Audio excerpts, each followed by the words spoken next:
Hey guys, welcome. Today we have three choices before us. The Fujinon 150 to 600, the Fujinon 100 to 400, and the Tamron 150 to 500. These are all great lenses, they perform excellently, but which one is actually good for you? I just want to back off a little bit and see what does it mean to be able to go to 600 millimeters. So we're going to start from 10 all the way to 600. Here you go.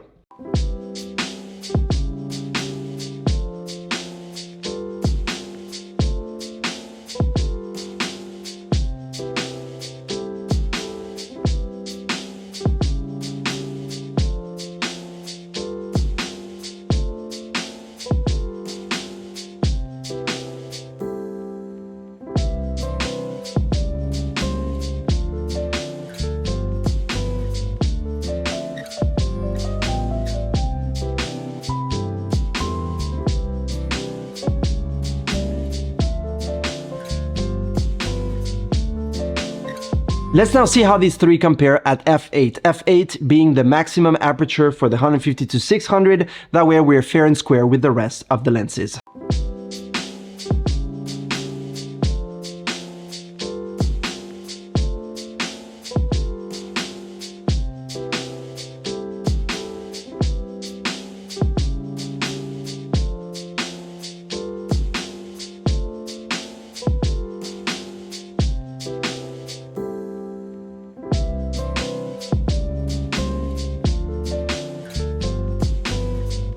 And now let's see how they perform at their maximum aperture. I'll tell you more about that later in this video, but for now I'm going to show you the difference between these three when you open them fully.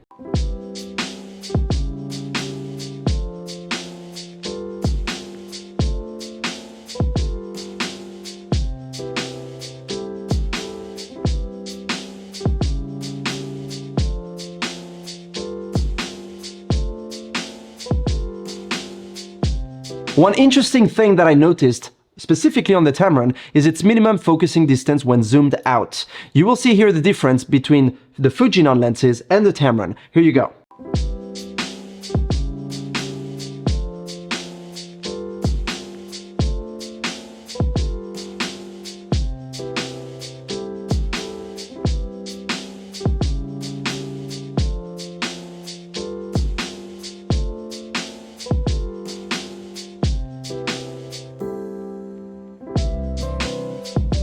And here I'm going to show you some samples side by side of the same pictures. I try to be as precise as possible because obviously you put the actual lens on the tripod, and I try to shoot everything with the same body. So it is unbiased, it's the same for all these photos, the same film simulation straight out of the camera. Here you go.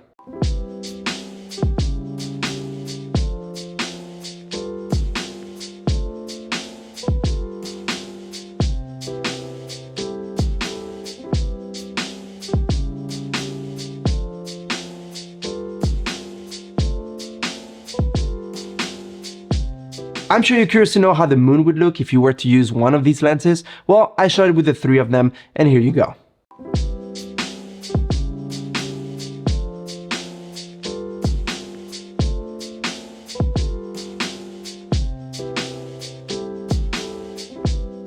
Let's look at the differences between these three lenses a little bit closer. The first thing is that they're all weather sealed. So be it that you shoot in the desert, a safari, and it's full of dust everywhere, it's gonna be okay. Or if you're shooting in winter, in the snow, like you see on this video I shot with my cell phone when I went out with the Tamron, it's gonna be okay. Nothing is going to happen. Let's talk about the aperture, shall we? Now, it could be a little bit unfair because this one is 100 millimeters compared to 150 and 150. So what I'm gonna do, I'm just gonna tell you this one at 100 millimeters opens maximum at f4.5, which makes it very, very bright compared to the other two, okay? Now, if you take this one at 150 millimeters, you will get an aperture of f4.7, which makes it still the brightest of the three. If you compare that to the Tamron's maximum aperture at 150 millimeters, which is f5, and you compare it to the Fujinon 150 to 600 at 150 millimeters, you will get f5.6. So you see 4.7, f5 at 5.6. So the brightest is this one, followed by the Tamron, followed by the 150 to 600.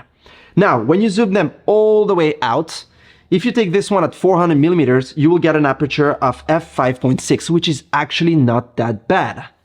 If you zoom the Tamron all the way to 500 millimeters, you will get a maximum aperture of f6.7, which is okay. But just keep in mind, it is not very bright. And if you take the Fujinon at 600 millimeters, you will get a maximum aperture of f8. And f8 is not very bright. So that is one of the few downsides that I found on this Fujinon. f8 is actually very, very dark. So if you need to use this in a bright safari day or out there in the middle of the day when there's a lot of sun, a lot of light, there's going to be zero problems.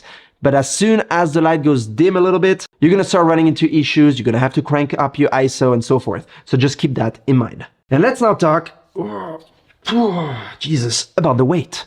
Which of these lenses is the heaviest, the lightest? Which one is best for you? It is a key and important factor because if you're going to be traveling with these lenses on your back, you will want to know what's the best choice based on what you need. Little parenthesis, I did keep the tripod mount because this is the attachment point for your lenses and you will have them on a tripod a lot of the time. The Fujinon 100 to 400 is the lightest of the bunch. It weighs 1 kilo 442 grams. Then we have the Fujinon 150 to 600, surprisingly so, that weighs 1 kilo 738 grams.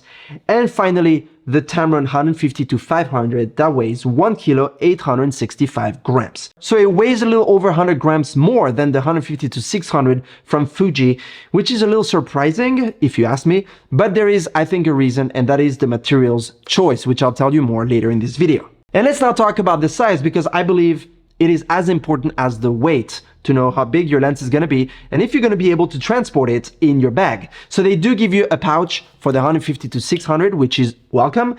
But one issue I ran into is that I can't put it in my bag. I have a photography bag where I put all my gear and I cannot use it in my backpack. So I had to take my Peak Design Messenger 13-inch and remove all the separations and just put one lens inside without the body. It doesn't fit. If you put the body, you can't put them together. So that is the first thing that was a little bit annoying. One of the reasons for this is because these two lenses here zoom out, okay? The Tamron and the Fuji, wherein this one doesn't. This one is just fixed. That's the size, that's what you get, you can't change it. So that is good for protection purposes because you don't have a little plastic element that comes out that makes it a little bit fragile. It is good also for weather resistance. There's nothing in between that moves, basically. It's all internal. So that makes it better for that purpose. But for transportation, not the best. So what's the actual size of these three lenses? We have the Fuji 100 to 400, which by the way has a lock button here, which is very handy. When you have it closed like this, it is 210 millimeters. And when you open it, it becomes 270 millimeters long. This big guy here measures 315 millimeters long.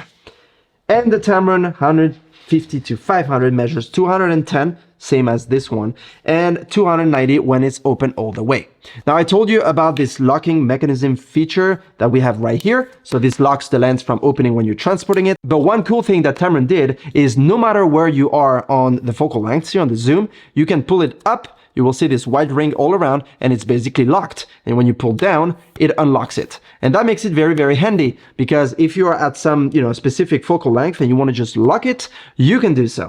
That is something I think Fuji should implement on their lenses as well. In terms of filter thread, which is very important if you want to put, for example, a polarizing filter, we have 77 millimeters for the 100 to 400 mil, and these other two have a filter thread of 82 millimeters. That brings me to the next point, and that is the hood. The hood that Fuji used is, well, they're all made of plastic, but one thing they did implement here is a little window that you can see right here. And this little window that opens and shuts like so allows you to basically control the CPL. So if you're putting a polarizing filter, you can turn the filter from here using the hood at the same time. That is something that Tamron did not implement. The other thing that Fuji did do is putting a little button right here. Basically, when you put it on your lens, it locks it in place. And when you want to take it off, you just press the little button and you take it off. Again, it's a safety feature, is a feature to avoid losing it in, when you're taking photos and you need to focus on what you're doing. This is actually great and it's a co-addition. Focusing motors wise, we have linear motors on the Fujinon lenses and the VXD motor on the Tamron lens. I do find Fuji to be a little better when you're in low light or lower light conditions than Tamron. Tamron has a little bit of a struggle and focus hunting a little more than the linear motor from Fuji. So if you're going to shoot in lower light conditions where you don't have a lot of available ambient light, I would use the Fuji lenses. All three have image stabilization, OIS, and VC, vibration compensation. I do think that Tamron did a bit of a better job on that. That's my personal opinion, but I think it stabilizes better when you lock in place. Even if you move a little bit, it will just stay locked and it will give you great results. These two do that too, but I don't know, it's a bit of a personal feeling, and I had a better feeling with the Tamron. Another thing is that Tamron has different levels of stabilization, 1, 2, 3 different modes, so you can have more or less. That is also welcome depending if you're shooting on a tripod, for example, and you want to be able to move a bit freely, a bit better. That is also very, very good. Let's now talk build quality. This one is made of metal and a little bit of plastic inside. The Tamron is made of same. You have most of it is plastic, but you also have some aluminum metal around. And the Fuji one is basically a sort of plastic composite. You can feel it all around, you see. And I think that is very, very smart, because it feels and it looks sturdy, but it is also lighter than the Tamron, for example, over 100 grams lighter. And that's because of its build quality that feels like it's going to last for a very long time, but it also makes it lighter. And that is, I think, a very clever move from Fuji. Where were these lenses made? The Fujinon lenses were made in Japan. That is great news. I like when they make them in Japan. And the Tamron lens was designed in Japan, but made in Vietnam. Now that you have all this good information, let's talk about price. The Fuji 100 to 400 costs $1,300. The bigger brother or sister here, 150 to 600 millimeters, costs almost $2,000. And the Tamron 150 to 500 costs $1,400. So only around $100 more than the 100 to 400 from Fuji. So in terms of price, I think the greatest value of the bunch is the Tamron, because you will get an in-between in terms of zoom. It's not 400 or 600, so it's right in between, but you will only pay $100 more. And when you zoom all the way out, you are zooming at 150 instead of 100. If that is very determining for you or important, then you might consider taking this one. The Fujinon 150 to 600, I think that extra 100 millimeters of focal length will give you that extra zoom. In some cases, it might be vital, important for you, but you are going to pay a whooping $600 more than the Tamron, for example. So which one would I personally choose? Honestly, that's a very hard question to answer. I think I would go with the Tamron because of the price and the fact that you get 500 millimeters, but that is me. Which one would you choose if you had to choose one of these? Maybe you are looking into buying one. Which one are you gonna buy? Which one did you buy? I'm curious, let me know in the comment section below. I see you like always in my next video. Take care, see you soon. Cheers.